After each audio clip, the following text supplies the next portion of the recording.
Hi, and welcome to Two CPAs and the Mic, the podcast where we talk tax, finance, and all things related to business. Whether you're a business owner, working professional, or someone who wants to start a career in accounting, this is the podcast for you. Hosted by CCK Strategies partners Jeff Frable and Sara Mays, we dive into relevant business and tax matters with working professionals to make these topics less intimidating, relatable, and dare we say fun? Let's get down to business.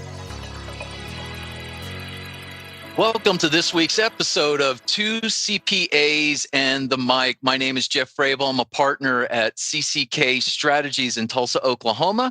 And we are excited that you are joining us for this week's episode. As always, is my amazing co-host, Sara Mays. Mays, what's up? Hey, Frable. And how you feeling, Sara? It's that time of year, and I am just... The crud has hit hard, and listeners, you probably hear the stuffiness, congestion in my voice today. So it is a beautiful, congested day. I do enjoy how slowly you're speaking, and it's like you've got something really important to say every word. So she sounds really wise today. She does sound wise. So to those millions of listeners that are joining us for the first time today, she may not be her perky self, but she's trudging on. I'm here. Anyway, she's here. She's doing it for the team. I am. I wouldn't miss this for the world. Yes. Also with us today is our amazing on-air producer, Christy Porter. Hi, Christy. Hello. I'm good. Are you ready? My voice does not sound as cool as Sarah's. I know. She's got that DJ depth going today. Right. I feel like mine sounds more like a cartoon character next to Sarah's. All right. Well, again, for the millions of people that are joining us for the first time, we cover relevant business and tax topics, and we do it by applying straight talk, practical information without all the jargon and stuffiness that generally goes with our professions as CPAs. So we want to have some fun through this conversation. We are doing this for entrepreneurial business owners, for those in the business world. We try to bring different topics all the time, and today is no different. This week is no different at all. We're taking on a little bit different of a topic. We are talking this week about sustainability. And I know when we started talking about this topic, I've only really known about sustainability from the perspective of working on the board of the Tulsa Route 66 Marathon. There, several years ago, we went to get a certification that we were a sustainable event in the way we did things, the way we did our cups, the way we discarded stuff. And we're going to get into all this information and what sustainability really is. But more importantly, we're going to look at it from a business perspective. And if you are a business owner and you're going, I don't know why I should listen to this episode, we are going to get into how sustainability can profit your business and why it is important. And so we've got this amazing topic to do today. If anyone's like me, I went and said, what is sustainability? And came up with a lot of fancy words. We're going to use practical talk, plain English, and describe all that stuff to you today. So with that, Christy, I'm going to turn it over to you. You know, this is the first time in a season and several episodes that you are introducing our guest. I take that as a huge win and compliment. Because thank you, Jeff. You should. Because I am super excited just to jump in and introduce Lindsey Barbour, our teammate. Lindsey has over 20 years of CFO consulting, entrepreneurial, and teaching experience. Lindsey partners with entrepreneurs as both CFO and tax strategy consultant, where she translates, seriously, complex financial challenges into actionable growth strategies. She works with business owners to identify long-term, short-term, all their goals, and she executes financial and operational strategies to accomplish agreed upon objectives. Lindsey transforms business operations through her strategic and futuristic mindset in tax planning, executive decision support, and anything that has to do with process automation. That's who she is as a professional. I could say that about her. She executes that way too, just as a person. She's deeply committed to her family and her community. She's an alumna of Oklahoma State University and Northeastern State University, and she serves her Tulsa community like no one else. She's on multiple boards, but one of the boards is a Sustainability Alliance, which is one of the things she's going to talk to us about today. Lindsey's also involved with the Oklahoma Society of CPAs, where she serves on the Public Relations Committee. And shout out, she was honored as a OSCPA Trailblazer in 2023. You guys, there is so much more I could tell you about Lindsey. That's just the highlights. So it's my honor to welcome you, Lindsey. Thank you so much. I really appreciate that, Christy. That's such a warm welcome. I will just jump in here and say, well, first of all, Lindsey, how long have you been at CCK? I have been here like 7.5 years now. And it was funny. I just realized that the other day because I kept telling people I'd been here 8 years. And I was like, wait, no, not quite. It just seems like you that. can round up. You can round up. It's fine. Well, the one thing that I've always appreciated about Lindsey is she's very practical. She's very down to earth. And what I mean by that is she can, and I think you mentioned it, Christy, she has a way of explaining complex topics, issues, and situations in what I would say in layman's terms. She can really dumb it down well for people. And she does a fantastic job at that. So Lindsey, we're excited to have you on and talk about this topic. So I'm sorry. I jumped in there again, Christy. Go. I love it. No, Jeff, as I was introducing Lindsey, I was just kind of getting excited about all the things of who she is and what she brings to the table. So I'm on board. I'm totally on board. So let's dive into it, Lindsey. We're here to talk about sustainability and specifically sustainability and business owners. Can you just break the ice for us and tell us give us a definition of what sustainability is for business owners or in the workplace? Yeah. So, I think there's a lot of connotations to sustainability that you might think of originally. But if you just think of the word itself, sustainable, like making something ongoing and know that it's going to be successful into the future, really is at the root of sustainable business practices. And I think sustainability is one of those topics that can be very, very broad. And I love talking to business owners about strategic planning and what their goals are and where they're headed. And it really weaves in well with those strategic planning conversations because we always say, with the Sustainability Alliance, it's people, profit, planet. So there's a people component woven into sustainability. We have young generations of people in the workforce that are passionate about these topics. It's a great way to pull your employees in for employee engagement and, of course, profit. That's important for all of us as business owners. So there's so many ways in which sustainable business practices can help with tangible dollar savings for companies that jump into this. And then, of course, on top of that, we're trying to be good to the planet and make sure that we're utilizing the resources available effectively.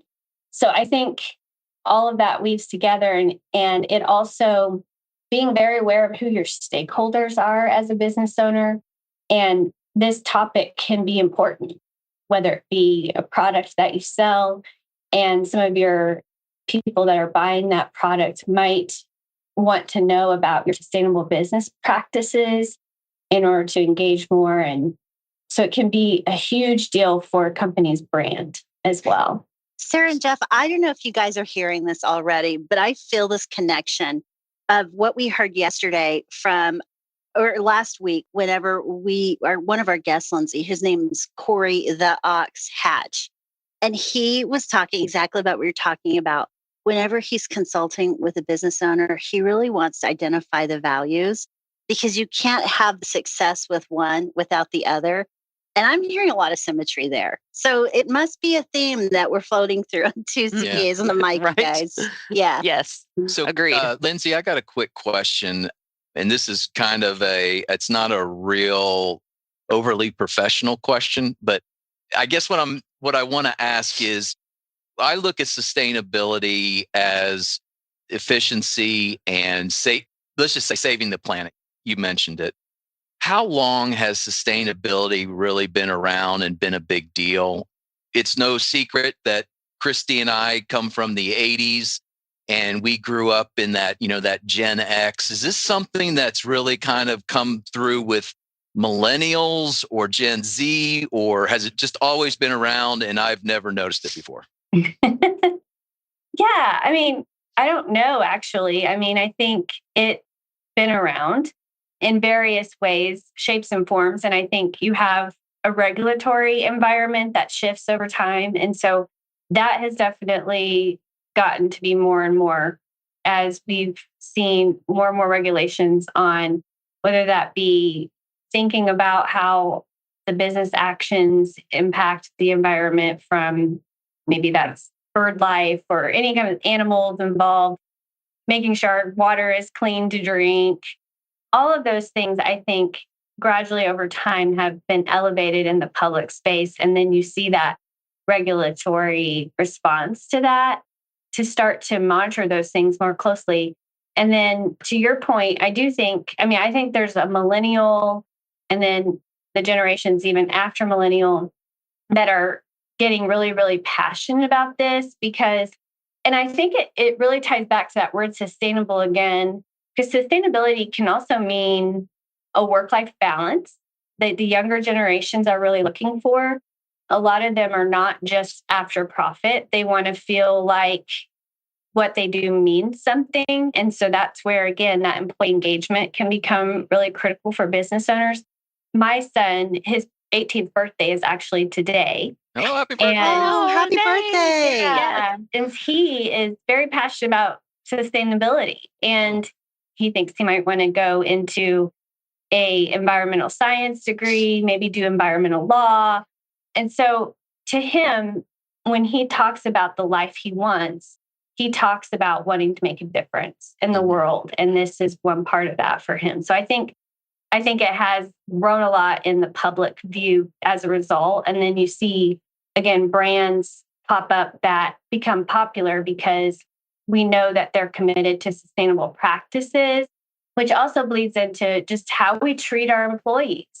Are we paying a fair wage? Are we creating equitable conditions for our employees? So all of those factors it's a very broad topic because it really does include all those things. So the sustainability that you were just talking about is the continuance of human beings and their quality of life, as opposed to just the planet, right? Yeah. Yeah. Okay. That's what I love about that word is it's so multifaceted. It's not just recycling, because that's what I think about. Exactly. And it's not just Dwight being Recyclops. Great it's reference. Way more than that, right? Yeah. Well, and I think even when you talk about recycling, that's such a interesting topic because actually one of my clients is in recycling and she's so knowledgeable about this topic. But recycling it's challenging because if you don't actually trace where those recycled materials are going and how they're being handled, it may or may not actually be helpful to be recycling. Wow. And so, when it comes to like electronics and tracing where those go, and a lot of them are being shipped overseas and kind of just dumped places, there's a lot to that when you really dig into it. I find that topic fairly amazing from the perspective of talking with my kids and their spouses. And what I mean by that is we'll get into these discussions and they'll show me this stuff like all these clothes washed up on shore, or you watch 60 Minutes and they talk about the California fires and them having to go through the neighborhoods and everything they had to do for these batteries in these electric cars. And it's so amazing how all this stuff there's more than just 2 or 3 people on this planet. There's several. And when little by little, it just all adds up and it can get really out of hand pretty quickly. Isn't that right? Yeah, for sure. Yeah, I think it's just thinking about our day-to-day lives. and how we live. That can be like for my son, he wants to shop at vintage stores. That's an example of ways that younger generations are getting really passionate about sustainability, is they're saying there's all of these clothes already out there, and let's, and then let's make it cool, and it's a scavenger hunt. And let's go look for what we want instead of going and buying something and shipping it and all of these things that end up adding to the impact on the environment. Yeah. In the years that we were growing up, goodwill was kind of a bad word. And now my kids, they thrift all the time. And my son, who's 25 years old, is like, hey, look what I found. Look what I thrifted. You know how much I paid for this? And it looks great. So yeah, it's one of those things that's so going different. On and on. Yeah. Lindsey, is sustainability, does it just apply to big corporations, or does it apply to small and mid-sized businesses as well? Yeah. So there's so much that small to mid-sized businesses can do. I think one of kind of the low-hanging fruit items that companies can look at is utility usage. I think especially when if they own their own building, they can start to track those metrics. And Sustainability Alliance that I'm on the board of actually has a scorecard tool that can help with that keeps all of that data. And it can do things like help you to identify a water leak. Because historically, you have a certain water usage, and if it's tied into your meter, into that raw data, it can start to identify things like that earlier so that you can do something about it and make sure you're not spending too much on that. And then especially like if you're in manufacturing, things like just recycling the water usage throughout, you may have used it for this purpose, but maybe there's a way to recapture that water, reuse it again. And that could end up being a big savings item for the business. And so just, I think there's a lot of people that are consultants in this area that, I've connected to by being a part of this community that can really help too, to just jump in and go, have you thought about this? And maybe it's a little bit of an investment up front to, redo your manufacturing process, to reuse that water. But then the cost savings are pretty significant at times. And so you're weighing that, what's the return on investment going to be on this project? And the cool thing too, I think about the approach that I know the Sustainability Alliance does and some of these consultants is to say, okay, let's invest this in this project. This is going to be our return on investment. And then when we see that return realized, what's the next project? And just keep rolling that investment into the next project, and you start snowballing the returns on that investment. Lindsey, Jeff, do you mind if I interrupt? Yeah, go right ahead. In the intro, I mentioned the Sustainability Alliance, and you mentioned it a couple of times. For our listeners' sake, can you share with us exactly what is the Sustainability Alliance, and is it just in this one location, or is it a national organization? Yeah. So originally, the Sustainability Alliance was known as Sustainable Tulsa, and I got involved in it many years ago. I used to be a professor at Tulsa Community College, and they utilized the TCC space a lot for events and things like that. So I started getting my students involved in service learning, where they would go and do presentations for the Sustainability Alliance on different business-related topics. And so that's how I first got involved, and then reconnected with Corey, who's the executive director at some point in time. And she's like, no, we really need a treasurer. That's usually how CPAs get sucked in. Sarah and Jeff understand that. Yes. And so, at that point, I started serving on the board, which was, gosh, I'm losing track of time. I think it's been 4 years ago now. And right now I'm the vice president of the Nom and Gov area for that committee, overseeing that committee this year. And I'm president-elect. So next year I'll be president of the board. And I've just really been impressed with this organization for those many years that I've been a part of it, because its commitment to the community and to, you mentioned the word values. So the mission of the organization is really education, to educate, provide tools and connections. So it's a lot about community. And we often refer to ourselves as a convener of varied viewpoints to come together and have difficult conversations. So it's a little bit different than some other organizations maybe that are in this similar space. We've got a lot of people involved in the oil and gas arena, which of course is huge for Oklahoma. And so it did start in Tulsa, and a big bulk of our community is Tulsa based, but they did change their name, especially during COVID era, where we started doing more meetings online, and we started having people really from all over that are interested in this topic come together with our group. And so it's got a larger reach at this point. Is it just Tulsa, or is it nationally? And this is just a branch or a division of a national organization? Yeah, Sorry, so it's not a national organization. I mean, it's based in Tulsa. We have explored potentially, starting up different versions of it in other communities. We've talked to, like, for instance, the city of Durant has something similar. We've talked to them before with their group to collaborate. And so it's not really formalized to have clubs or groups in other cities necessarily at this point, but that is something that I think the organization might expand to. But really just creating those tools, like the scorecard tool I mentioned, we do have people from across the United States that utilize those tools. And a lot of times that people get involved in the organization and start becoming a part of the scorecard program.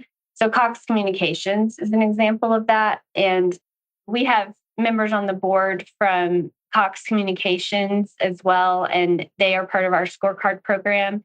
And so we work with those branches across the United States are using that scorecard tool and participating. So that's just an example, but we have several corporations like that have multiple branches that we work with across the United States. So what key programs or initiatives does a Sustainability Alliance have to help partner with businesses here in Tulsa? But I mean, I know I'm being specific to Tulsa, but that's also nationally too. Yeah. So we have our business to business group that you can join as a member. And so I'm a business member of that group, and we meet quarterly. And again, it's just bringing that community together. So that's really where a lot of these business owners come and they learn about a topic. We usually have a presenter or a group of people talking about a specific topic. But then it's really just those conversations with the members, with each other on, hey, this is what I tried and this is how much money we saved. And they really learn a lot from each other in those settings.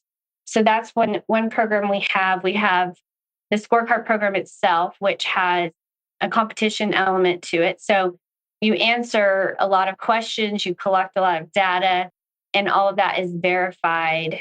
And then we have our people that win awards for what they did. And so the Bellman Award winners are kind of our cream of the crop people that have just done an insanely amazing job at implementing these practices and documenting, again, how much savings they've had as a result. And then we have the First Steps program. So maybe you're not quite ready to do the scorecard in its entirety because it is a commitment. I mean, you have to kind of have a committee of people at your business that are committed to gathering that data and answering those questions and all of that. And so some people aren't quite ready for that level of commitment yet, but First Steps program, churches are a part of that, schools, community organizations, and small businesses that just want to find out small ways to get started. So that program is really just custom designed for the participants and what they want to get out of it. And so the person that kind of coordinates that program meets with them and figures out a plan, and then they execute on that plan together. We also have the TerraScore app, which allows you as an individual to track some of your sustainable practices, which can include the small things like going out in nature, gardening, going for a walk, walking somewhere instead of driving. Those things you can document. How many Amazon packages I didn't have delivered today, right? Yeah, and there's challenges for that. So we have different sponsors for those challenges. the Oklahoma Aquarium is a big supporter of that program, and we'll host challenge events there on their location sometimes. The Tulsa Zoo is a big part of this. So that's a really cool program too. We really have so much that we do. For a small team, they do so much. They've got Green Drinks is a quarterly thing that we just meet up at Nothing's Left Brewery most of the time, which has a sustainability model that they follow in the way that they brew their beers.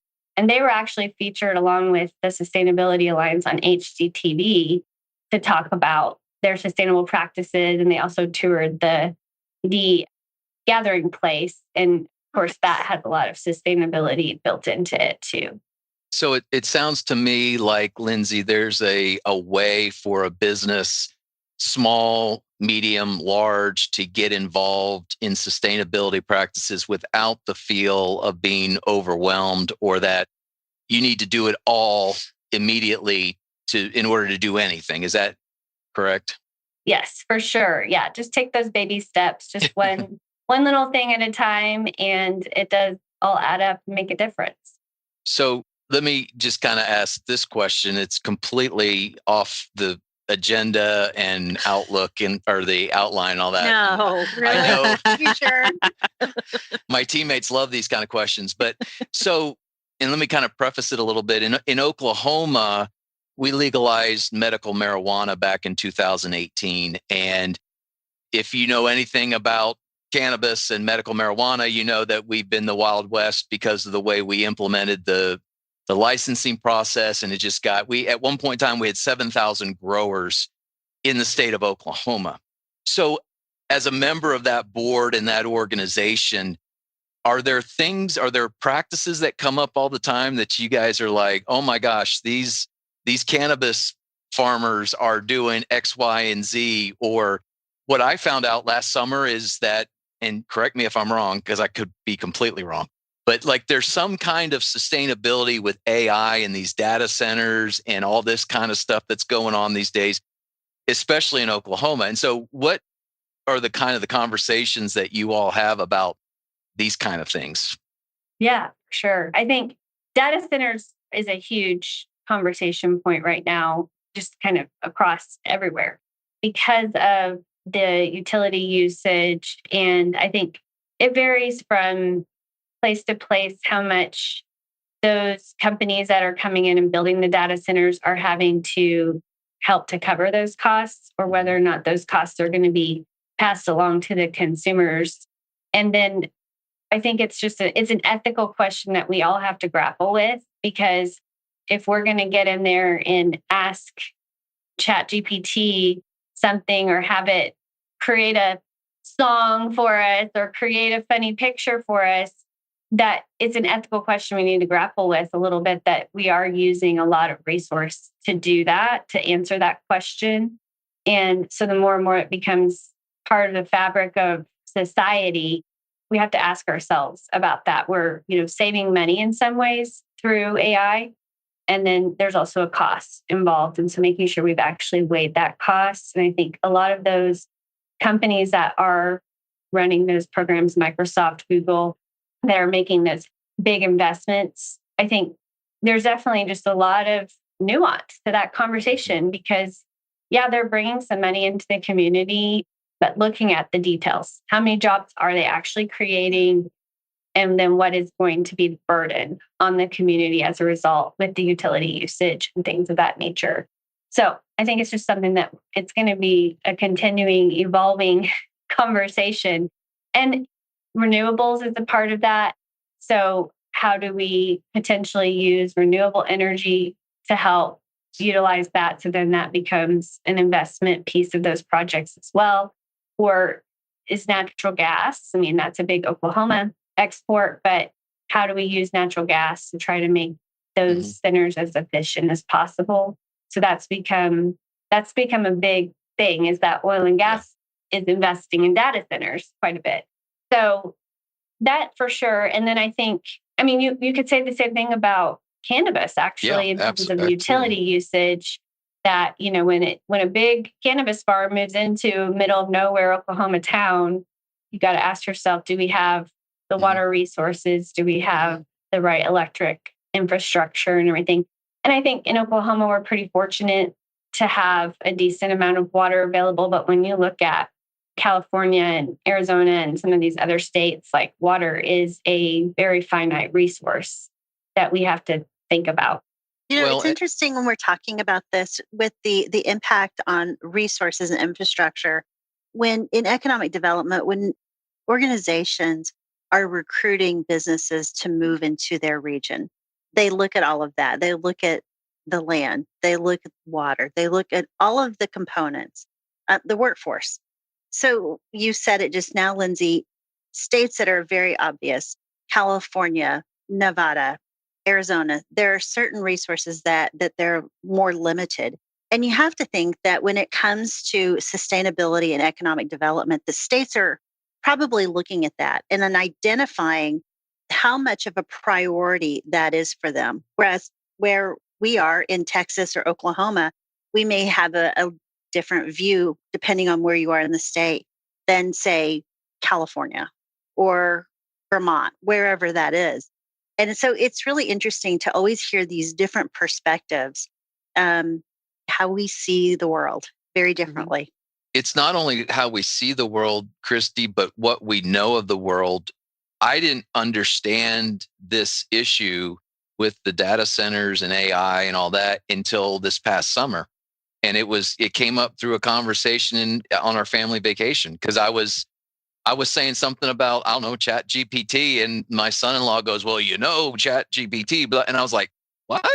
But and it's not like I know everything, but I mean, you're in the world of business. I'm in a partner in a fairly large CPA firm, and I never knew that. And so it just makes you wonder how much of that information is really out there. And it's why we need to educate. So, Lindsey, let's move this conversation a little bit back to the business part of it and talk about sustainability as a business strategy. So I'm a business owner, I'm listening to this, and really at the end of the day, I care about sustainability, but maybe not that much.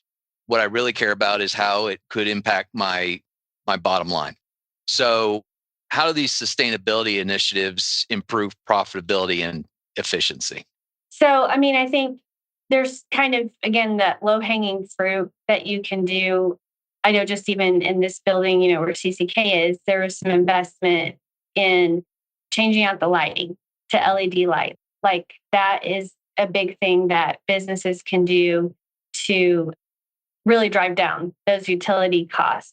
And then you mentioned, Jeff, the work that you guys did to become a sustainable event for the race. And so when you talk about just simple things like, okay, we're going to have some physical coffee cups available for our employees. And yes, we're going to have to wash those at the end of the day, but is that better than constantly going through some styrofoam cups or something like that? So there can be some pretty simple cost savings with those types of things as well.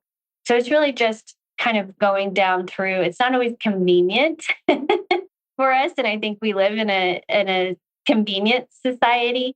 And so it's weighing those costs and those benefits and saying, what kinds of small changes can we make that could make a big difference in the long term? And I just realized, so we're behind the scenes here, we're doing this on Teams so we can see each other and capture the recording. And while we're doing this, I'm standing here with I'm not sure if I should say what convenience store it is in Tulsa with my big Q. And I'm like, is Lindsey judging me? I was thinking the same thing. I'm like, Jeff's got this big old QT cup. And now Mom, we're here with my big old Chick-fil-A styrofoam cup. It's not only that, but it's like, if you get one of these every day and 100,000 people get one, I mean, that's a big old mountain of styrofoam. And I don't know. Big old mountain of dew. Diet Mountain Dew. I don't know where it goes, and if it doesn't impact me, I tend not to care. And the whole concept of this discussion is that, well, maybe you should a little bit more. Yeah. So. Yeah. I think it's just made me stop and think a little bit more. Just the fact that I'm involved in the Sustainability Alliance, just the fact that I'm in this community, because it really is a community of people, that it just makes me stop and think. And it's not I think just like with anything else, we need to not beat ourselves up, because right now I'm living in a camper and we're building a house and on the property, and we have, lofty goals for what my son's interested in: sustainable farming. And my husband spends all his time learning about sustainable farming. So, we're going to try to grow our own food at some point and do all these things. But in the meantime, we're living in a camper. And when I'm living in a camper, convenience has to be a big part of my life. Yes. You said convenience earlier, and my first place went, she's living in an RV. She can speak on this subject right now. I mean, in some ways, I'm being very sustainable because I don't have any space to put anything. And so that helps you to stop and think about, how much stuff do I really need on a day-to-day basis? Yeah. That's another way to think about sustainability. But on the other hand, it's like sometimes I got to use that paper plate and that plastic fork because we're just surviving, Right. in that moment. And so I think it's not beating yourself up, but it's, again, taking those small first steps in whatever way makes sense for you. And just hoping that at the end of the day, we're all making an impact. I mean, we're big nature people, and that's a big part of sustainability as well, is going out into nature and enjoying it. So we have the Bronco when we drive that, but then I also have an electric car.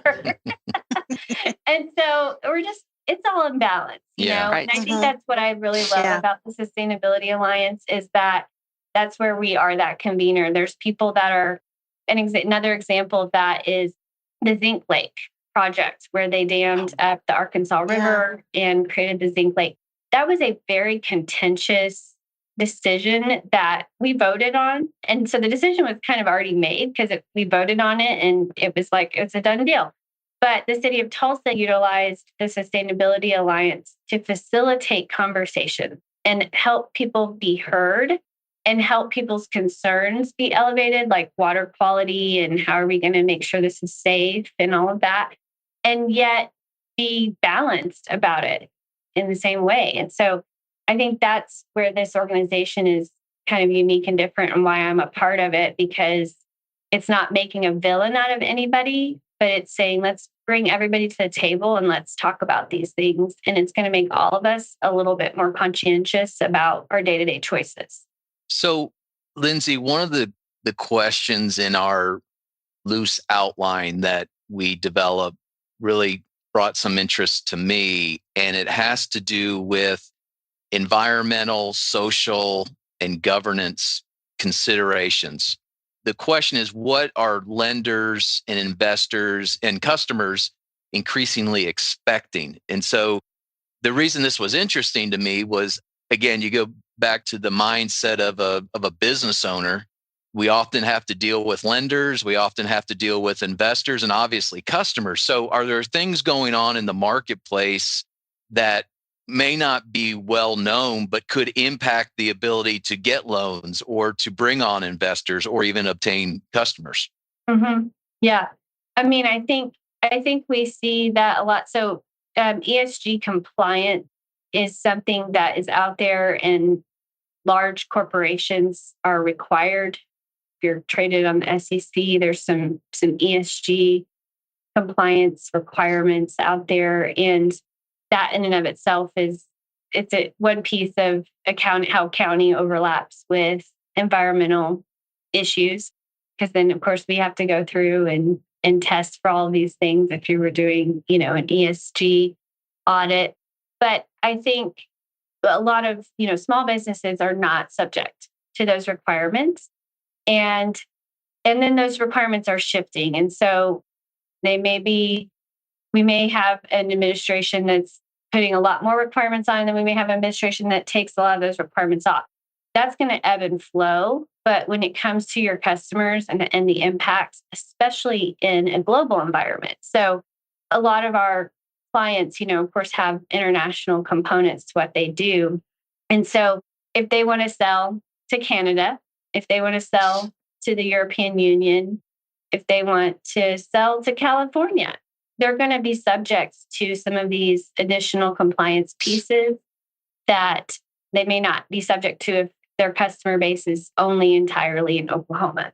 But it's something that, especially as businesses grow, they need to be aware of, that they may have to contend with some of these requirements later on. So why not build that into the fabric of how they're creating their foundation from the very beginning? And then it's going to be a lot easier when that does come into play. I think that's a huge part of it. We talked about the fact that we've got younger generations that care about this. As our population ages, just in general, that fight for the workforce becomes a really critical thing. And so when we talk about these young people coming into their professions and choosing a profession or choosing a company to work for that aligns with their values, you're hearing that a lot more. And even that intersection with mental health. The Sustainability Alliance, we held one of our B2B events was centered around mental health, which, speaking of Quick Trip, they were a sponsor of it. Shout out to Quick Trip. Yeah. They have amazing practices for their employees around mental health. And that is considered a piece of their sustainability practices. It's just taking care of the human beings. I mean, we're part of the environment too, right? That work for us. And so there's going to be ramifications for businesses if they just decide to completely ignore the ways in which sustainability and the environment and some of those things impact their bottom line at the end of the day. So I think we're moving towards the close of this discussion. I know I have two more questions for you. I'll let my teammates come up with their remaining questions, but mine's kind of a piggyback pair of questions. So let me ask the first one, and then if you would respond, let me ask the second one. So I'm a business owner. I'm listening to this episode. This sounds great, but gee whiz, I just don't have the time. I don't have the bandwidth, these kind of limitations. What do I do? Number one. And second of all, with this first question, what do I do? And what may be one sustainable action that almost any business can take on in a short period of time? Yeah. I mean, as an individual, a kind of easy thing that you could do would be to download the TerraScore app from the Sustainability Alliance, which is just available on any app store for your phone. And that can give you some really great ideas to get started. And like I said, it's going to look different for everybody. I think what that is based on your interests, based on what you care about. Some people, one of their big projects for sustainability is to create like a community garden for their employees, or to do specific planting of plants that will help with the butterfly population, things of that nature, that it kills two birds because it's bringing your employees together, and it's mental health, and it's getting people outside, which we know is three birds. Yeah. Yeah, three birds. Keeping them alive. Yeah. And so I think that is just an example, but I think it's good. I would say pull your employees, find out what they care about, and do that, because you're going to win if they're bought into it and it's something that you all can do together. Jeff, may I dovetail on that before you ask your second question? Yeah, go right ahead. On the flip side of that, Lindsey, so that's from the employee side. So say I'm an employee and I've been at a place and my value system is really towards sustainability, but my employer and my teammates really haven't bought in. What is something that employee can do to influence without pushing it out of the way? What are some tips for people who are interested in getting more engaged in having their employer? What would you suggest? Yeah, I mean, I think for me, it's always just living by example. What are some small ways that you have to take initiative on it? If other people aren't going to do it, you have to do it yourself. And so to say, what's something that you're going to commit to on your own? And an example of that is, I mean, even at CCK, we did start a drive for recycling a few years back. And we did that with across the buildings that are in this complex. And so just again, to have the conversation, raise awareness, but somebody's got to take the initiative to do that. And then most of the time people aren't like, oh no, you can't do that. People will let you do something if you just step out there and model it by example. One of the things I really enjoy about this podcast, Christy, is that was the exact question I was going to ask. Nice. Wow. So we're on the same wavelength there. I guess the only thing that I would add to that is what I think I'm hearing from you, Lindsey, is that the key to this is not only to be proactive versus reactive, but you have to get over the concept that it's better to make progress than to be perfect. Is that reasonable? Mm-hmm. Yes, absolutely. So anything is a step in the right direction. Mm-hmm. Yeah. I mean, I think it's just every moment of every day we make choices and we do the best we can. Some days we can't do anything extra. And like this podcast, right, Sara Mays? Yep. Progress Yes. over perfection. That's right. That's right. Sara, did you have anything as we are getting close to wrapping up here? No, I definitely wanted to bring up Recyclops and I got that in. So I am good. You hit. I hit what I wanted today. You sound like you've had some medication this afternoon, Sara. But just a little bit. I'm fading. Fading. Yeah, we better get done soon.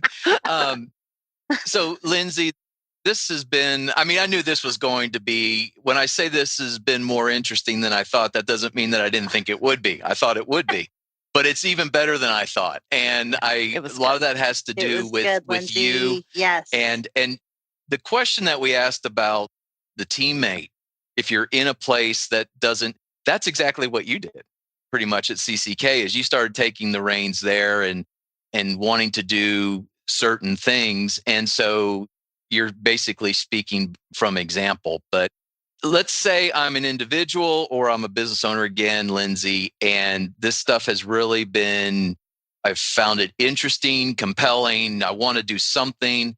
I think the next step is maybe to reach out to you and get some more information. So how could our listeners get in touch with you? Yeah, well, I mean, they could email me. Yes. Here at CCK. So my email is just lindsey@cckcpa.com, and would be happy to have those conversations and or call our CCK offices and ask for me. And I'd be very happy to have that conversation about just, again, first steps. How do we get started? And I think it's really all about community at the end of the day, just aligning with people that care about similar things. And it is Lindsey with an E, not Lindsey with an A, for sure. And Lindsey, share the website for the Sustainability Alliance. Yes, it's the sustainabilityalliance.org.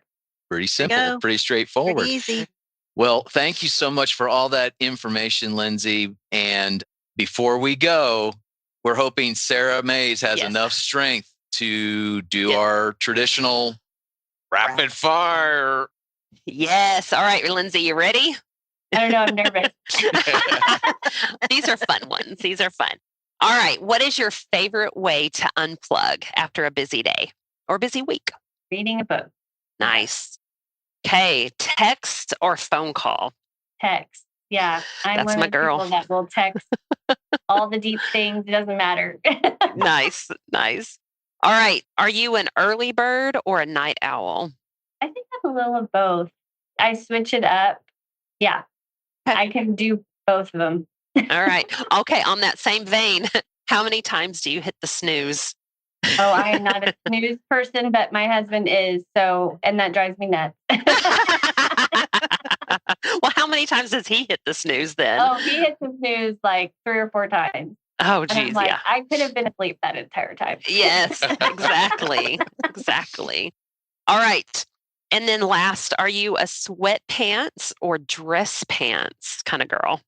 I think I'm more sweatpants these days. Yeah. I used to dress up a lot more, but not as much. Nice. All right. I didn't know where you were going with the sweatpants question, but that was good. Yes. And I wish we had more time because, and I'm thrilled that Lindsey alluded to it, but this backstory of her living in an RV right now with 2 boys. Yeah. Two teenage boys. Teenage boys. Yes. I'm just curious how your husband keeps hitting the alarm, the snooze, and how that affects the entire RV. That's where I was going. Yeah. I don't know. I mean, oddly enough, I feel like it's like you can't really hear from one end of the RV to the other. So it's kind of nice. We have That's really cool. No kidding. Yeah. That's good. Well, we're doing okay with it. We're surviving, but we've got maybe a month and a half left of this. And then you're in the final stretch then, probably. Yeah. Mm-hmm. Well, what I would say, Lindsey, is that I would almost guarantee that 5 to 10 years down the road, when your boys are home for Thanksgiving and Christmas dinner with their family, they're going to joke about this period of time and laugh about it. And it's going to create some amazing family memories for you all. So hang in there, get that house done, and go on with living in a real home for a while then. So again, Lindsey, thank you so much for being with us today. We are thankful that you joined us today for this episode. If you want to connect with us in any way, shape, or form about anything at all, whether it's what we're doing right, what we're doing wrong, future guests, all that kind of stuff, email us, please, at podcast@cckcpa.com. That's podcast@cckcpa.com. As always, we want to thank CCK for this opportunity to reach business owners and business people via this medium. KP, thank you so much for all you do for us by protecting the brand and keeping us on the straight and narrow.